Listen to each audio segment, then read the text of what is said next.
Never forget, 35 years ago, went to a Christian concert. Gene and I did. I loved Tim Shepard, singing at the time. Later joined the, if you remember Dallas Holmes, Tim Shepard and Johnson formed a trio for a while. But Tim Shepard was at the convention center, and they just had him on a room off to the side, and Gene and I and some friends went to Brownings, and others went to hear him. And he was the main person going to be singing, and they had an understudy coming out to sing first. I felt sorry for Tim Shepard because Sandy Petty was the new understudy. And I mean, she lifted the roof just like you heard there in person in a room that small, and I mean, it was pretty phenomenal. You saw him when he got up front, he was like, man, why did I follow this? If you've ever heard his music, he's written so much of it, he just did a great job. Great job. But it's just, you stop and think about it. 35 years ago, I mean, it's just how quickly it goes. And so for all of us to be thinking about that. It's good having Joyce with us today. I hadn't seen her for a while, and Susan back, so thank you for it. You stop and you think about it, I think it's interesting when we're looking at David and talking about the next part that we have. Remember, we saw last week with his scene with Bathsheba. And today I'd like to talk about the sowing and reaping. We all have it, sowing and reaping. You stop and think it's something we don't talk a lot about. But I remember talking with my mom earlier, and she said her very first verse she had to learn when she was growing up. And basically, you think about it, do not be mocked. Whatever a man sows, that will he also reap. It's amazing, I think, what happens is it's so true that we have that in Galatians. So if you think about it, the refinery, they just, we have a new law in our Oklahoma that you get a medical marijuana card and you can go buy it legally. Well, at the refinery, because if you look at the new law, if you have, even with a card, if you, it says if you're in a sensitive area, then the company can say that you can't buy it and use it. Well, that's what the refinery has, and I understand that because of the sensitivity of stuff that we work with. It's very, very dangerous. Well, there's not plenty, but there's people there that will do it. Sure enough, random drug tests, and it's amazing how many people will give up a good job for it. They chose it, that's their choice, but when they choose, they're going to lose their job. It's amazing how many times I worked with another one, a great worker, Lonnie is his name, but he had a real problem with gambling. In fact, he even he lost his house, he lost his car, lost everything, lost his family. He even went to one of the place where he would go and basically his paycheck and lose it all over the weekend. He even went in and put himself on hiatus where they took his picture and they wouldn't allow him in the place for 6 months. He saw a problem, but what happened after the 6 months? He was back doing it again. So I think what happens, we have to think a lot about, as we sow, we will also reap. And that David is going to be reaping the problems that he had sown. And so for all of us to be thinking about it, there is a sowing and a reaping that we have. It's amazing. I have another friend who lives in western Oklahoma and grows peanuts and stuff. What do you think the majority of the people that are around him, what do you think they're growing now? Marijuana. And he said they're losing it right and left because they don't know how to do it, and they're trying to plant 500 and all these acres, and he said they don't know what they're doing, but they're all out there, basically trying to do that. So I think it's interesting, what you sow, you'll also reap, and there's different things. So think about today when we look at it. Look, the principle, if you remember, that we have of sowing and reaping is in Galatians chapter 6, if you will. I'll just read it for you. Most of us are very familiar with it. But in Galatians chapter 6, notice it reads this, and one I already quoted for you in verse 7. Do not be deceived, God is not mocked, for whatever a man sows, this he will also reap. The one who sows his own flesh shall flesh reap corruption, but the one who sows in the Spirit shall from the Spirit reap eternal life. What we sow is what we're going to reap. You around somebody who's given to anger, according to Proverbs, what's going to happen?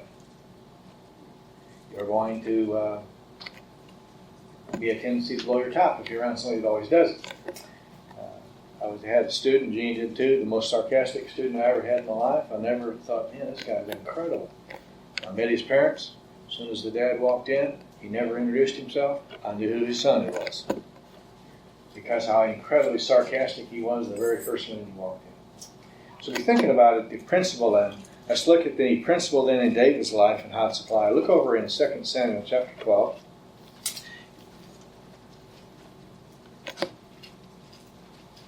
2 Samuel chapter 12, starting in verse 10. Remember, Nathan comes to him, and Nathan says, "You're the man." You remember in verse 7, we saw that last week.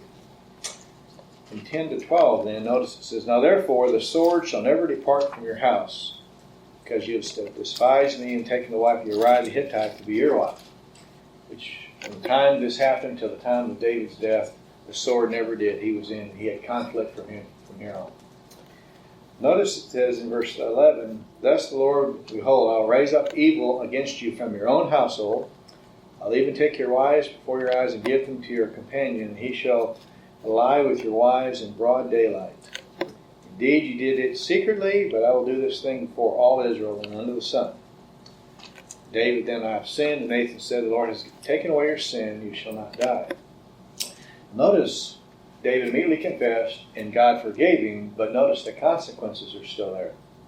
I think that's important, because I think often we remember 1 John 1:9, we confess, that's true, and we are forgiven, but that doesn't change. We do have consequences.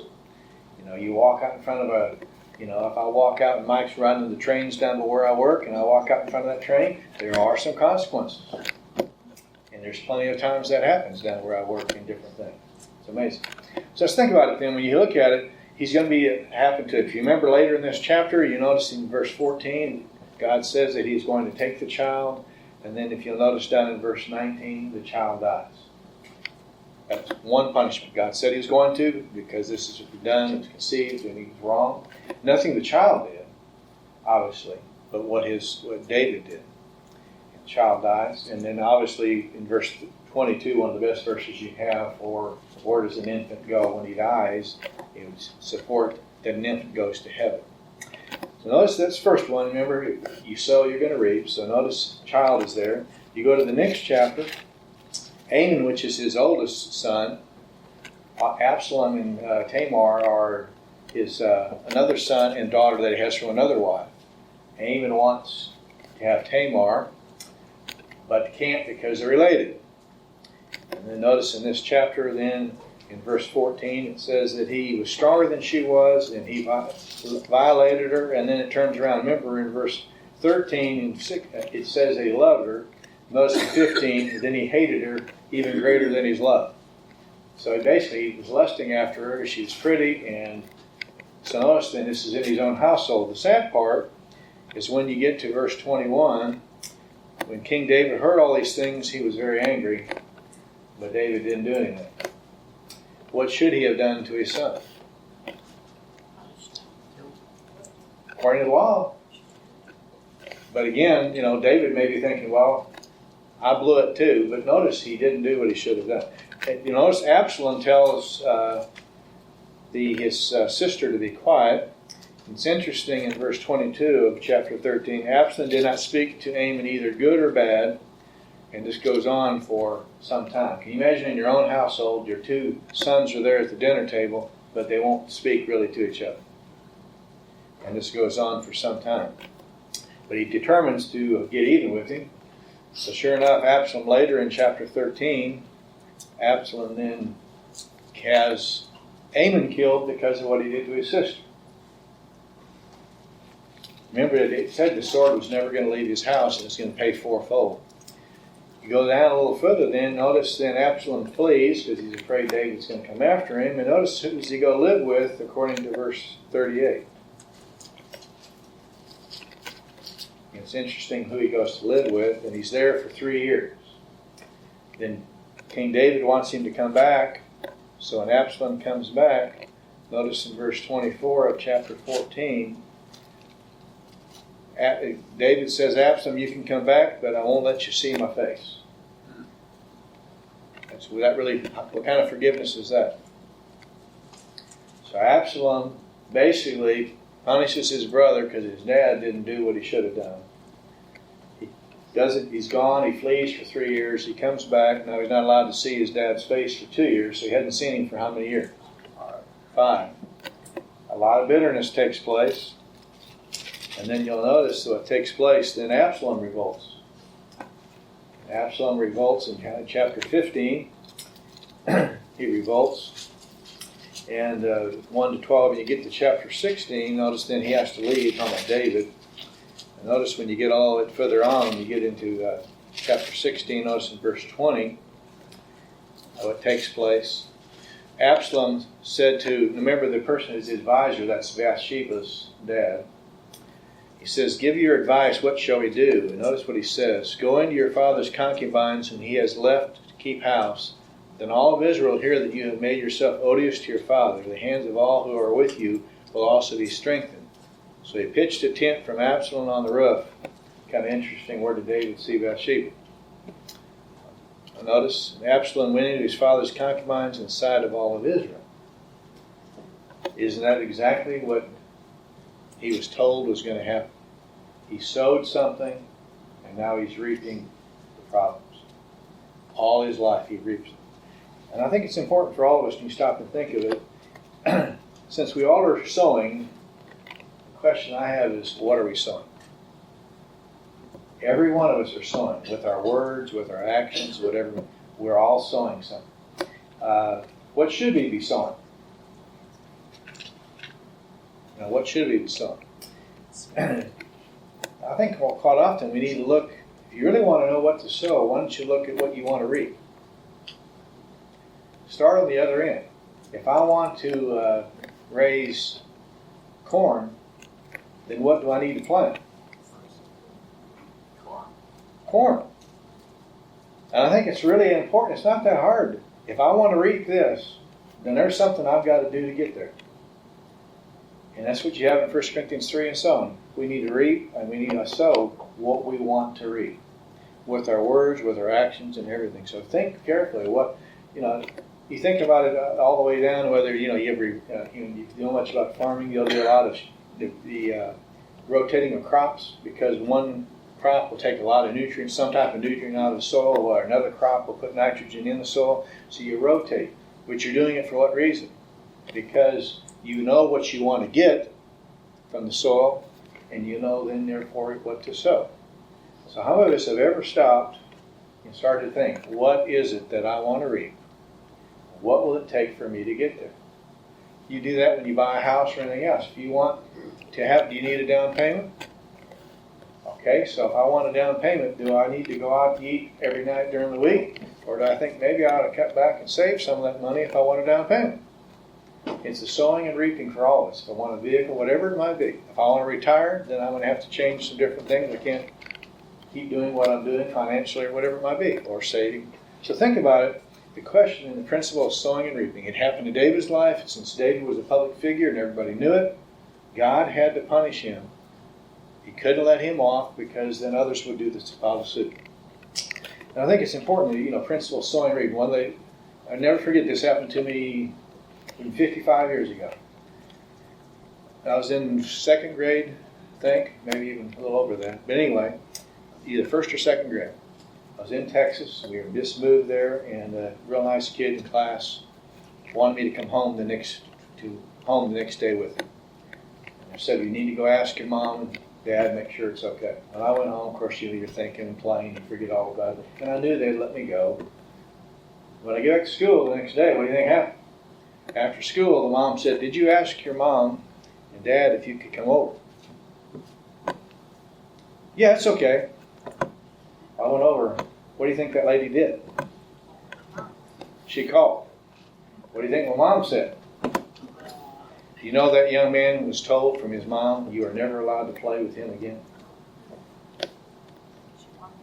Well, did I sow something? And I reaped something. And it taught me right then, I don't care what it is, you better say, no, I forgot. Maybe tomorrow or maybe next week. That sowing and reaping is important, and it happens to every single one of us. So learn from it. When you do make a mistake, learn from it so you don't do it again. One of the greatest compliments I ever heard of my older brother from my parents was, he never lied to us that we know of ever in his entire life. That's quite a compliment. I'd rather take the punishment than to lie. Think about then the principle of grace. We have the principle of grace, I think. So we have the principle of sowing and reaping. Then we have the principle of grace. You saw that here in the back, if you go to chapter 12. The principle of grace was there. If you remember, it says there in chapter 12, you remember when he's confronted, David says, I have sinned. In verse 13, notice Nathan said to David, the Lord has taken away your sin, you shall not die. Because he had committed murder, because he had committed adultery, Old Testament law said he's supposed to die. God forgave him, but the consequences are still there. We do have the law of grace, and I think it's important. But sometimes, how many times do we have, you look in Romans chapter 5, if you remember, and I'll just read it for you. In Romans chapter 5, I think there comes a time in a Christian's life, maybe you've done it too, well, I shouldn't do this, but I'll do it, and then I'll just confess it. I think we have a lot of times that happens in a Christian's life. I'll just do things because God will forgive me, and that's true. He will forgive you. It doesn't mean the consequences are not there. But you need to make a total change. If you truly confess and acknowledge, you recognize. David did. Notice what you have, and you have it in chapter 5. It says, the law came that transgression might increase, but where sin increases, grace abounds all the more. But when you get to chapter 6, what shall we say then? Are we to continue in sin that grace may abound? May it never be. Don't be abusing grace.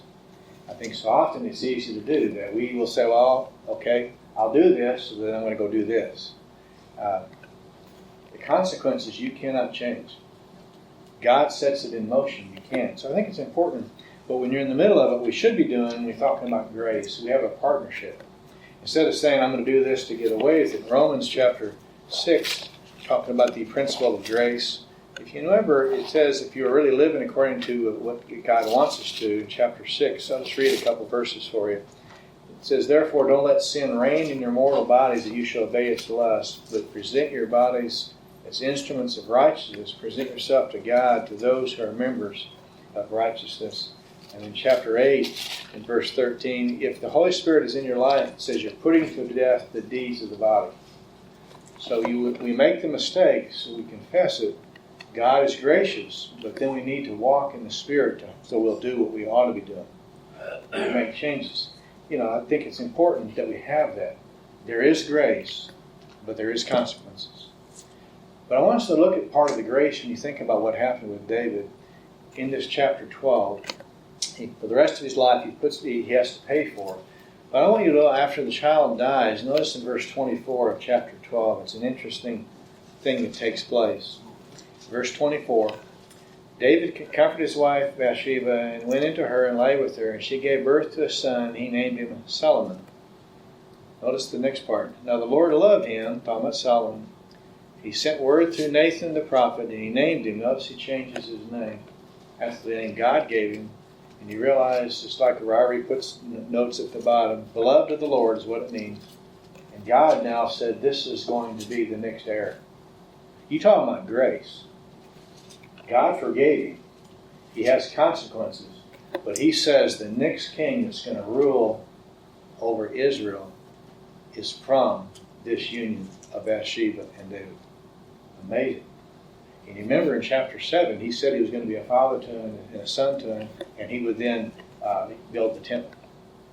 So here, God forgave him. He has consequences. But notice he then says, but I'm going to take this son, and he's going to be a great king, and he's going to build a temple for him. And that's amazing. You want grace. How much more grace can you have? There's consequences, but boy, there's grace too. I think it's important to think about it. So, how many of us are seeking grace or see grace? How many of us ever see when God does give us grace? I think a lot of times we get mad at the punishment, but the punishment could be a whole lot worse. Punishment could be a whole lot worse.